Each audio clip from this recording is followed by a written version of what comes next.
नमस्कार दोस्तों, career success platform पे आप सभी का हार्दिक स्वागत है। सीटेट दिसंबर 2024 में जब पेपर होने वाला है तो आज हम सीडीपी की प्रीवियस ईयर क्वेश्चन को सॉल्व करेंगे, जो पेपर 1 फरवरी 2023 को हुआ था। क्योंकि प्रीवियस ईयर मानना है या कहना होता है कि सीटेट की आत्मा प्रीवियस ईयर को कहा गया है, क्योंकि बिना प्रीवियस ईयर पेपर के आप सीटेट क्लियर कर ही नहीं सकते, चाहे कुछ भी हो। ये मैं दावा के साथ करती हूँ कि बिना प्रीवियस ईयर सॉल्व किए कोई भी बच्चा, भाई एंड बहनों, कोई पेपर क्लियर कर नहीं सकता सीटेट का बिना प्रीवियस ईयर का। इसीलिए आप हर सब्जेक्ट की सबसे पहले आप प्रीवियस ईयर क्वेश्चन को साथ प्रीवियस ईयर सॉल्व करें। उसके बाद आप जो अपने हैंड रिटन नोट्स बनाए हैं उसको साथ में ले चले। और आपको प्रीवियस ईयर क्वेश्चन सॉल्व करने के लिए आपको इस चैनल पे ऑल सब्जेक्ट की प्रीवियस ईयर क्वेश्चन सॉल्व कराई गई है। आपका मैथ सेकेंड पेपर को हो या फर्स्ट पेपर का मैथ सॉल्व कराया गया है। चैप्टर वाइज पेपर भी हुए हैं और प्रीवियस ईयर भी हुए हैं। सेकेंड है आपका एसएसटी सेकेंड पेपर का प्रीवियस ईयर कंप्लीट हो चुका है गौतम शर्मा सर के द्वारा। और सीडीपी चल रही है, हिंदी कंप्लीट हो रखी है, हिंदी भी होने वाली है, ईवीएस भी चल रहा है। तो आप सबसे पहले प्रीवियस ईयर क्वेश्चन को साथ में लेके चले। सीटेट पास करना है तो प्रीवियस ईयर साथ में लेके चलना पड़ेगा। तो आज के सेट का फर्स्ट क्वेश्चन है, विकास किससे प्रभावित होता है। ऑप्शन में दिया है ए, विद्यार्थी के व्यक्तिगत कारकों से। ऑप्शन बी 2 में दिया है कि स्कूली माहौल से। थर्ड है कि सामाजिक प्रभावों से। तो इसका राइट कौन सा होगा आपका? ऑप्शन ए में कह रहा है केवल एक सही है, बी कह रहा है कि केवल एक और दो सही है, सी कह रहा है कि केवल 2 और 3 सही है, डी है कि 1 2 3 सही है। तो इसका राइट कौन सा होगा आंसर? तो इसका राइट होगा आंसर आपका ऑप्शन हो जाएगा डी। आपका इसमें तीनों सही है। विद्यार्थी के व्यक्तिगत कारकों से विकास प्रभावित होता है, स्कूली माहौल से भी और सामाजिक प्रभावों से भी। ठीक है, अब हम देखते हैं कि और किससे प्रभावित हो सकता है हमारा विकास। तो पोषण से भी होता है। सेकेंड, शारीरिक विकार तथा रोग से भी हमारा क्या होता है, विकास प्रभावित होता है। शारीरिक विकार या एवं रोग भी बोल सकते हैं इसको। थर्ड क्या हो सकता है, अंतःस्रावित ग्रंथियाँ जो होती हैं हमारी, उससे भी हमारा विकास प्रभावी होता है। और क्या हो सकता है, परिवार की सामाजिक एवं आर्थिक स्थिति भी हमारा क्या है, विकास को प्रभावित करता है।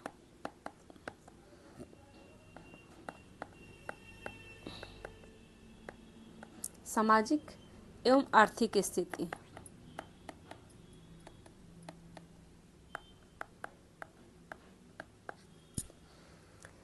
पोषण, शारीरिक विकार एवं रोग, अंतःस्रावित ग्रंथियाँ, परिवार की सामाजिक एवं आर्थिक स्थिति। और क्या होता है, विद्यार्थी के व्यक्तिगत कारकों, स्कूली माहौल और सामाजिक प्रभाव से भी हमारा क्या होता है, विकास प्रभावित होता है। अब देखते हैं नेक्स्ट क्वेश्चन क्या है। अभिकथन और कारण। आपके हर स्टेट में अभिकथन और कारण से कम सीडीपी में 3 क्वेश्चन मिलते हैं, ईवीएस में 3 से 4 क्वेश्चन मिल जाते हैं, हिंदी में भी, मतलब ऑल सब्जेक्ट आप इतना मांग चले कि हर पेपर में 4 क्वेश्चन अभिकथन और कारण से पूछे गए हैं। तो इस क्वेश्चन को आप बिल्कुल दिमाग से सॉल्व करेंगे सोच समझ के, तो आपका 4 नंबर आपके हर सब्जेक्ट से तो मिल जाएगा। तो आप 5 सब्जेक्ट होते हैं और 5 सब्जेक्ट में 4 नंबर का खाली अभिकथन और वो हो जाता है, तो टोटल आपके 20 नंबर आपके हाथ में हो जाते हैं इतने आराम से, अगर क्वेश्चन को देखेंगे तो। ठीक है, तो हम अभिकथन और कारण को समझते हैं। अभिकथन है कि अभिभावकों और अध्यापकों को सुनिश्चित करना चाहिए कि सभी विद्यार्थियों को बाल्यावस्था अनुभव सकारात्मक हो। कारण दिया कि बाल्यावस्था विकास की एक संवेदनशील चरण है, खासकर संज्ञानात्मक विकास के लिए। सही विकल्प चुनें।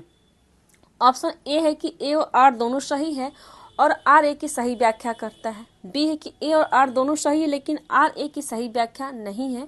सी है कि ए सही है लेकिन आर गलत है। डी, ए और आर दोनों गलत हैं। इसका सही विकल्प क्या होगा? तो इसका सही विकल्प आपका होगा ऑप्शन ए और आर दोनों सही लेकिन आर ए की सही व्याख्या करता है। नेक्स्ट क्वेश्चन देखते हैं अब। बहुत छोटे बच्चों के समाजीकरण के संदर्भ में कौन सा कथन सही है? ए, विद्यालय समाजीकरण की प्राथमिक संस्था है। बी है कि परिवार समाजीकरण की प्राथमिक संस्था है। सी, सहपाठी समूह समाजीकरण की प्राथमिक संस्था है। डी, मुद्रक संचार समाजीकरण की प्राथमिक संस्था है। तो इसका राइट कौन सा होगा आंसर? तो इसका राइट होगा आंसर आपको ऑप्शन अगर बी, परिवार समाजीकरण की प्राथमिक संस्था बताई गई है। ये विकल्प बिल्कुल सही बताया गया है बच्चों के समाजीकरण की अपेक्षा में। नेक्स्ट क्वेश्चन देखते हैं अब क्या है। जीन पियाजे के संगठित विकास सिद्धांत के अनुसार बच्चे किस चरण पर यह समझने लगते हैं कि वस्तु की आंखों से ओझल हो जाने से उनका अस्तित्व खत्म नहीं होता है। ऑप्शन ए है कि ए संवेदीगामक अवस्था में होती है, बी पूर्व संज्ञात्मक अवस्था में, सी मूर्त संज्ञात्मक अवस्था में, डी औपचारिक संज्ञात्मक अवस्था में। तो सबसे पहले हम समझते हैं कि संवेदीगामक अवस्था कितने वर्ष की आयु का होता है। तो 0 से 2 वर्ष की आयु की अवस्था होती है। इस अवस्था में बच्चा का क्या होता है? तो इस अवस्था में बच्चे का वस्तु अस्तित्व विकसित करता है, मतलब वस्तु अस्तित्व विकसित करता है। ऑप्शन बी में है कि पूर्व संज्ञात्मक जो 2 से 7 वर्ष की अवस्था होती है। इस अवस्था में क्या होता है? तो प्रतीकात्मक अवस्था इसको कहते हैं। प्रतीकात्मक सोच विकसित करता है बच्चा इस अवस्था में। सी इसको 7 से 11 वर्ष की अवस्था बताएंगे। इस अवस्था में क्या होता है? तो मूर्त घटनाओं के बारे में तार्किक रूप से चिंतन करना। इस अवस्था में बच्चा क्या करता है? तो तार्किक रूप से चिंतन करता है। औपचारिक अवस्था जो होती है 11 से 15 वर्ष की अवस्था होती है। इस अवस्था में बच्चा क्या करता है? तो अमूर्त तार्किक रूप से चिंतन करना, अधिक परिपक्व नैतिक तर्क की क्षमता रखना होता है इस अवस्था में। तो लेकिन क्वेश्चन पूछा है कि वस्तु के आंखों से ओझल हो जाने से उसका अस्तित्व खत्म नहीं होता, यह कौन सी अवस्था में होती है? तो ऑप्शन बताया गया ए संवेदीगामक अवस्था। प्रथम चरण के अनुसार बच्चे समझने लगते हैं कि किसी वस्तु की आंखों से ओझल हो जाने से उनका अस्तित्व सत्य नहीं हो जाता, मतलब खत्म नहीं हो जाता। तो वो क्या है? जीन पियाजे ने अपने संगठित विकास सिद्धांत में यह अवस्था को बताया है। नेक्स्ट क्वेश्चन देखते हैं अब। कंकड़ों से खेलते हुए एक बच्चा यह खोजता है कि 2 कंकड़ों के 2 समूह मिलकर 4 कंकड़ों का एक समूह बनाते हैं। तो बच्चे द्वारा दिया गया यह अनुभव क्या दर्शाता है? ऑप्शन ए संरक्षण, बी केंद्रीकरण, सी आत्मकेंद्रिता, डी है वस्तु अस्तित्व। तो इसका राइट होगा आंसर आपको ऑप्शन जगह ए संरक्षण की अवस्था बताई गई है। तो संरक्षण की कमी मतलब। नेक्स्ट क्वेश्चन देखते हैं अब। निशा अपना गृहकार्य पूरा करना सुनिश्चित करती है ताकि गृहकार्य पूरा न होने के कारण अध्यापक द्वारा शर्मिंदा किए जाने से बच सके। लॉरेंस कोहलबर्ग के नैतिक विकास सिद्धांत के अनुसार इस तरह का तर्क डैश चरण को दर्शाता है। ऑप्शन हमारा ए को पूर्व परंपरागत अवस्था दर्शाता है। ऑप्शन बी में है कि परंपरागत, सी है कि उत्तर परंपरागत, डी औपचारिक परंपरागत। तो किस अवस्था को दर्शाता है ये? तो ऑप्शन बी परंपरागत चरण को दर्शाता है। नेक्स्ट क्वेश्चन देखिए। लेव-वागोस्की सिद्धांत मुख्यतः डैश के डैश विकास पर पड़ने वाले प्रभाव की व्याख्या करता है। ऑप्शन ए जैविक परिपक्वता संवेगात्मक, बी की आरोपण प्रतिरूपक जैविक नैतिक, सी है कि सांस्कृतिक उपकरणों या संज्ञात्मक, सी डी है पुरस्कार और दंड व्यवहारक। तो इसका राइट आंसर कौन सा होगा? तो इसका राइट होगा आंसर आपको ऑप्शन सी सांस्कृतिक उपकरणों और संज्ञात्मक विकास की व्याख्या को करता है। Next question. लेव-वागोस्की सिद्धांत के अनुसार एक अध्यापक को क्या करना चाहिए? ऑप्शन ए संकेत और इशारे देकर विद्यार्थियों को उपयुक्त पाठ प्रदान करनी चाहिए, बी विद्यार्थियों के बीच सहभागिता और चर्चाओं पर प्रतिबंध लगाना चाहिए, सी विद्यार्थियों की अधिगम प्रक्रिया में वयस्कों के पूर्ण हस्तक्षेप की प्रणाली अपनानी चाहिए, बी डी है विद्यार्थियों के व्यवहार को अनुकूलित करने के लिए बार या बार नकारात्मक पुनर्बलन का देना चाहिए।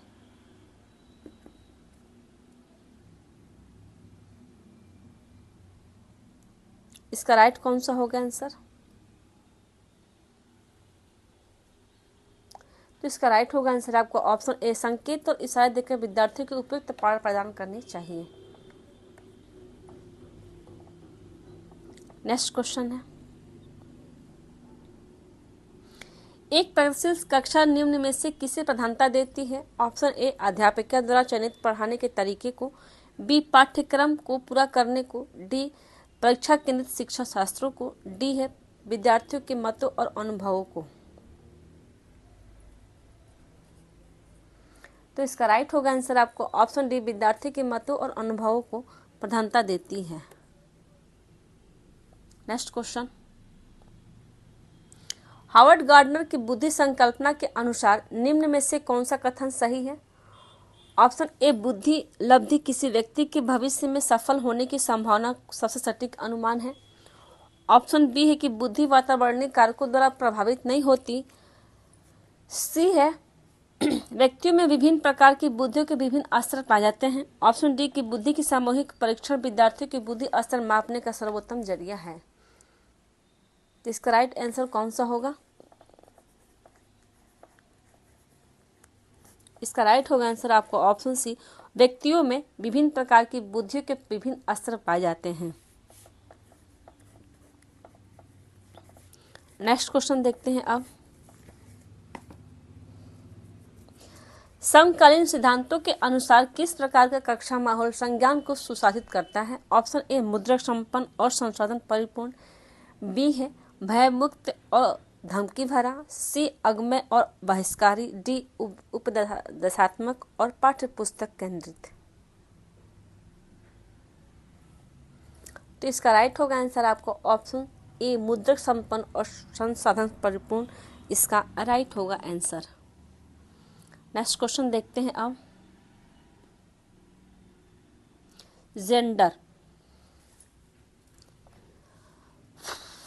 ऑप्शन ए जेंडर क्या है? ऑप्शन ए सामाजिक संरचनाओं द्वारा निर्मित होता है। ऑप्शन बी पूरी तरह वंशागत कारकों द्वारा निर्धारित होता है। ऑप्शन सी की आनुवंशिक लक्षणों द्वारा पूर्व निर्धारित होता है। डी है कि एक जन्मजात प्रवृत्ति है। तो जेंडर क्या है हमारा? जेंडर हो जाएगा, इसका राइट होगा आंसर आपको ऑप्शन ए सामाजिक संरचनाओं द्वारा निर्मित होता है। नेक्स्ट क्वेश्चन देखते हैं अब, जीन पियाजे के सिद्धांत में किसी वस्तु के सामने न होने की स्थिति में चिन्हों द्वारा उसे दर्शाकर काम करने की योग्यता क्या कहलाती है? ऑप्शन ए समावेशन, बी लाक्षणिक कार्यकर्ता, सी प्रतिवर्ती सोच, डी संरक्षण। तो इसका राइट होगा आंसर आपको ऑप्शन हो जाएगा बी लाक्षणिक कार्यकर्ता, इसका राइट होगा आंसर। 21 अवस्था, लाक्षणिक कार्यकर्ता कौन सी अवस्था में होती है? तो आपकी होती है पूर्व संक्रियात्मक अवस्था में, जो आपका होता है कौन सी अवस्था में? तो 2 से 7 वर्ष की अवस्था में। राइट होगा आंसर आपका ऑप्शन हो जाएगा बी। नेक्स्ट क्वेश्चन देखते हैं अब,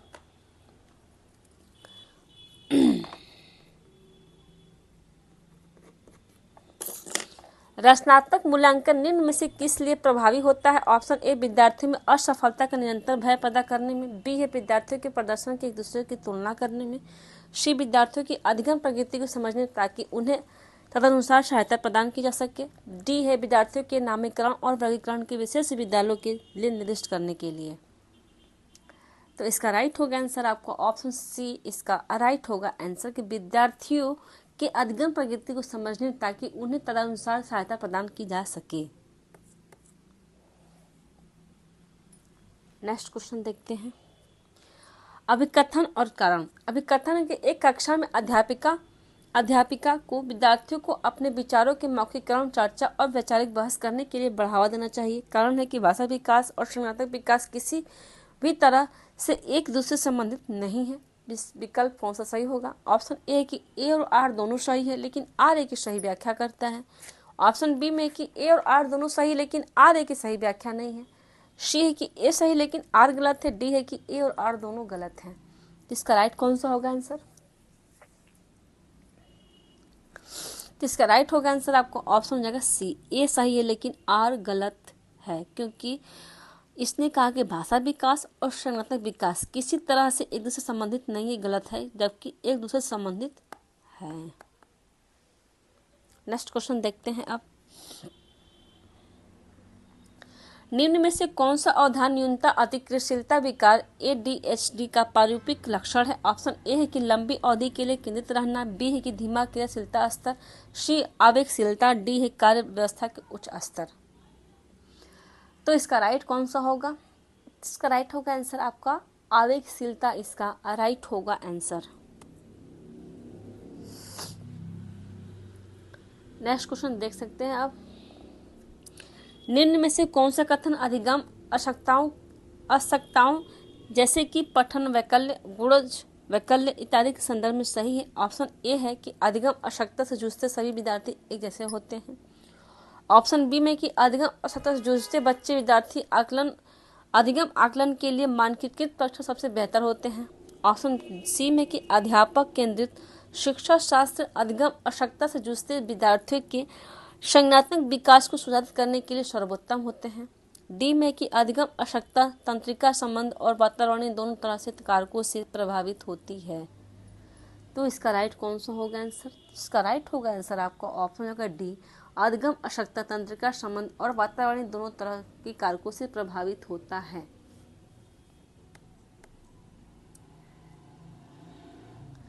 नेक्स्ट क्वेश्चन देखते हैं। आओ, श्रवण बाधितता से जूझते विद्यार्थियों के लिए निम्न में से अधिगम का कौन सा तरीका प्रभावशाली नहीं होगा? ऑप्शन ए है कि दृश्य गतिज, बी है व्याख्यांश, सी क्रिया आधारित, डी है बहुसंवेदी। तो इसका राइट कौन सा होगा आंसर? तो इसका राइट होगा आंसर आपका, इसने कहा है कि कौन सा तरीका प्रभावशाली नहीं होगा, तो क्रिया आधारित क्या होगा, ये प्रभावशाली नहीं होगा। तो राइट होगा आंसर आपका ऑप्शन सी। नेक्स्ट क्वेश्चन देखते हैं अब। प्रतिभाशाली विद्यार्थियों की जरूरतों को पूरा करने के लिए निम्न में से कौन सा कदम नहीं अपनाना चाहिए? ऑप्शन ए है कि उत्तेजक संवर्धन गतिविधियां प्रदान करना, बी है मानकीकृत पाठ्यचर्या को लागू करना, सी विद्यार्थियों को स्वतंत्र परियोजना करने की अनुमति देना, डी है कि पाठ्यचर्या त्वरण के लिए लचीलापन रखना। तो इसका राइट कौन सा होगा आंसर? तो इसका राइट होगा आंसर आपका ऑप्शन जाएगा बी, मानकीकृत पाठ्यचर्या को लागू करना। क्या है ये? हमारे कदम अपनाना नहीं चाहिए, ये गलत होगा आंसर। तो राइट होगा आंसर आपका ऑप्शन हो जाएगा बी, सॉरी बी।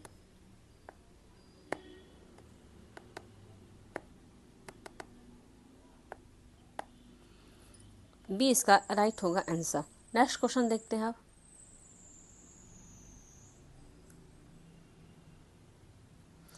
एक समवयसी कक्षा में संलग्नता से जूझते विद्यार्थियों की जरूरतों को पूरा करने के निम्न में से क्या प्रभावी होगा? ऑप्शन ए है कि अधिगम उपगम निरंतर रखना, बी है कि कक्षा से स्थिति में विभिन्नताएं और लगातार बदलाव करते रहना, सी कि उन्हें स्वयं को बड़े समूहों के सामने व्यक्त करने के कहना, डी है कि उन्हें विशिष्ट संकाय में ही पढ़ाना। इसका राइट होगा आंसर आपको ऑप्शन होगा ए, अधिगम उपगम में निरंतर रखना हमारा इसका राइट होगा आंसर। नेक्स्ट क्वेश्चन देखते हैं अब। अधिगम एक सामाजिक संज्ञानात्मक मत के अनुसार विद्यार्थी किस प्रकार सबसे बेहतर सीखते हैं? ऑप्शन ए कि वयस्कों के निष्क्रिय नकल द्वारा, बी अपने वातावरण से सक्रिय संलग्नता द्वारा, सी व्यवहार के बाह्य अनुकूलन द्वारा, डी असंदर्भित जानकारी के कंठस्थीकरण द्वारा। तो इसका राइट कौन सा होगा? तो इसका राइट होगा आंसर आपका ऑप्शन होगा बी, अपने वातावरण से सक्रिय संलग्नता द्वारा बेहतर सीखते हैं बच्चे। नेक्स्ट क्वेश्चन देखते हैं अब। विद्यार्थी उस जानकारी को जल्दी भूल जाते हैं जो उनके जीवन संबंधित होती है, बी है कि प्रासंगिक संदर्भ में प्रस्तुत की जाती है, सी असंबंधित खंडों में प्रस्तुत की जाती है, डी है कि उदाहरणों का इस्तेमाल करके विस्तारित की जाती है। तो इसका राइट कौन सा होगा आंसर? तो इसका राइट होगा आंसर आपका ऑप्शन सी, असंबंधित खंडों से प्रस्तुत की जाती है।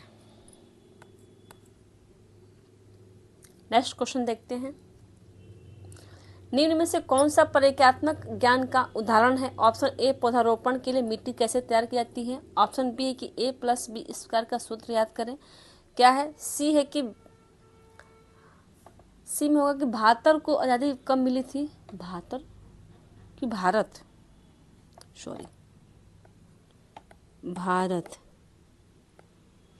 को आज़ादी कब मिली थी, डी है कि अगला लीप वर्ष कब होगा।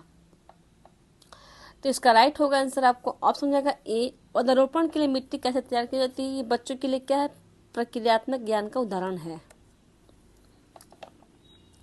नेक्स्ट क्वेश्चन देखते हैं अब।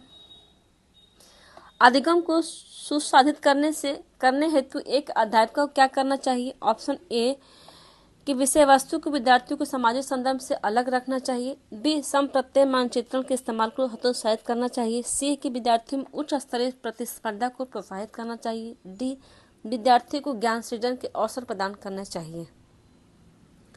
तो इसका राइट कौन सा होगा आंसर? तो इसका राइट होगा आंसर आपको ऑप्शन हो जाएगा डी कि विद्यार्थियों को ज्ञान सृजन के अवसर प्रदान करना चाहिए। नेक्स्ट क्वेश्चन देखते हैं अब।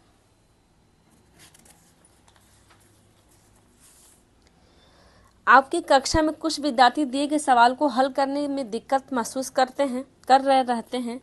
ऑप्शन ए कि दी गई समस्या में और अधिक गैर जरूरती तौर जोड़ देंगे। बी में कि उन्हें सामग्री के परंपरागत इस्तेमाल के लिए बाध्य रहने के निर्देश देंगे। सी उन्हें अपने दोस्त की कॉपी से उत्तर नकल करने को कहेंगे। डी उन्हें समान तरह से समस्याएं जो उन्हें पहले हल की थी पर चिंतन करने को कहेंगे। तो इसका राइट कौन सा होगा आंसर? तो इसका राइट होगा आंसर आपको ऑप्शन डी कि उन्हें समान तरह की समस्याएं जो उन्हें पहले हल की थी पर चिंतन करने को कहेंगे।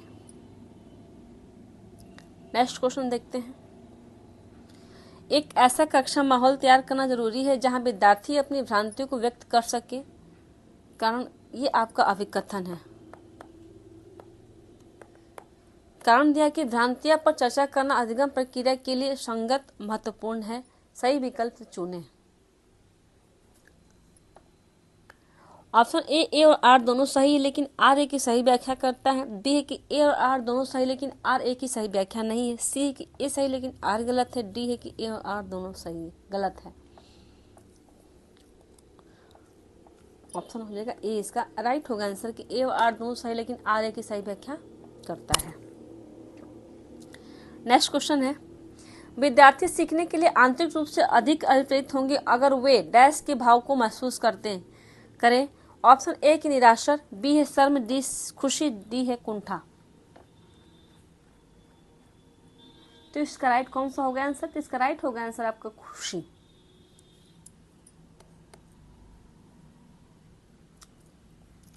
नेक्स्ट क्वेश्चन है।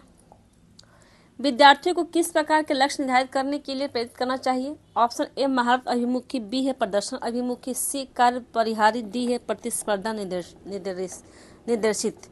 तो इसका राइट कौन सा होगा आंसर? तो इसका राइट होगा आंसर आपको ऑप्शन हो जाएगा ए महारत अभिमुखी, इसका राइट होगा आंसर। नेक्स्ट क्वेश्चन है। निम्न में से कौन अधिगम को सकारात्मक रूप से प्रभावित करते हैं? ए फर्स्ट है कुपोषण, बी विद्यार्थियों से सहभागिता, थर्ड है दंड, फोर्थ अभिसंज्ञान। तो अब ऑप्शन दिया है कि ए है कि 1 और 2 सही है, बी कह रहा है कि 2 और 3 सही है, सी कह रहा है कि 3 और 4 सही है, डी कह रहा है कि 2 और 4 सही है। तो इसका राइट आंसर कौन सा होगा? तो इसका राइट होगा आंसर आपको ऑप्शन हो जाएगा डी 2 और 4 सही होगा आंसर। मतलब विद्यार्थी में सहभागिता और अभिसंज्ञान होना चाहिए, सकारात्मक रूप से प्रभावित करता है। आज के सेट का लास्ट क्वेश्चन देखते हैं। विद्यार्थी ज्ञान सृजन प्रक्रिया में डैश भूमिका निभाते हैं। ए सक्रिय, बी निष्क्रिय, डी अधीन, सी अधीन, डी है नगण्य। तो इसका राइट कौन सा होगा आंसर? तो कैसी भूमिका होती है? विद्यार्थी ज्ञान सृजन प्रक्रिया में सक्रिय भूमिका निभाते हैं। राइट होगा आंसर आपको ऑप्शन हो जाएगा ए सक्रिय भूमिका निभाते हैं। आज का सेट यही समाप्त होता है। वीडियो को like and subscribe and share जरूर करें। Thank you.